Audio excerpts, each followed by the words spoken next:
পরের দিন দুপুরবেলায় সবাই যখন এক প্লেট মাংস ভাত খেয়ে ঘুমোচ্ছে, আমি শান্ত বরকে রাগানোর জন্য বললাম চলো বিশাল মেগা মার্টে যাবো কেনাকাটা করতে। ও বললো কি কিনবে? আমি বললাম প্রচুর জিনিসপত্র কেনাকাটার আছে, আর ওখানে তো এখন সেল চলছে, অনেক অল্প দামে জিনিসপত্র পাবো। ওখানে গিয়ে যাই দেখছি মনে হচ্ছে এটা পছন্দ না ওটা পছন্দ না, ফাইনালি ওকে বললাম চলো পাপোশ কিনি। ও আমাকে বললো তুমি পাপোশ কিনতে এই ভর দুপুরে আমার কাঁচা ঘুম ভাঙিয়ে আমাকে এনেছো? আমি বললাম হ্যাঁ, তো কি হয়েছে, পাপোশটাকে একটু আপোষ করে না কিনলে কি ভালো লাগে? রান্নাঘরে রাখার জন্য, রান্নাঘরে রাখা যাবে। এইটা আরেকটা কালারও আছে তাই না? এটা কালিন, এটা না ওটা কালিন। কালিন ভাইয়াকে নেবো না, রেখে দাও।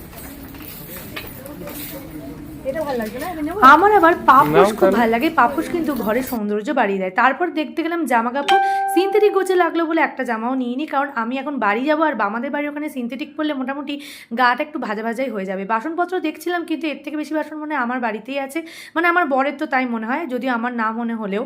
পরে দেখলাম বরের মুখটা আস্তে আস্তে ভার হচ্ছে হাসি মুখ থেকে, কারণ আমি অলরেডি অনেক কিছু কিনে ফেলেছি। আর আমার মুখটা হাসি হাসি দেখে ভাববে না যে আমি হাসছি।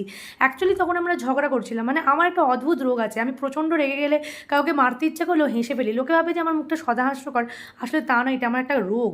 তারপরে এখানে একটা বেলুন বিক্রি হচ্ছিলো, দেখে নস্টালজিক হয়ে পড়েছিলাম, মনে হচ্ছিলো দুর্গাপুজোয় আমাদের ওখানে বেলুন বিক্রি হবে। দুর্গাপুজো থেকে সরাসরি চলে এলাম মোমোতে। আমার প্রচণ্ড অম্বল হচ্ছিলো, তারপরে মোমো খেয়ে অম্বলটা বাড়িয়ে ফাইনালি আমরা বাড়ি ফিরি। ভিডিও ভালো লাগলে অবশ্যই কিন্তু একটা লাইক কমেন্ট আর ফলো করবেন। টাটা।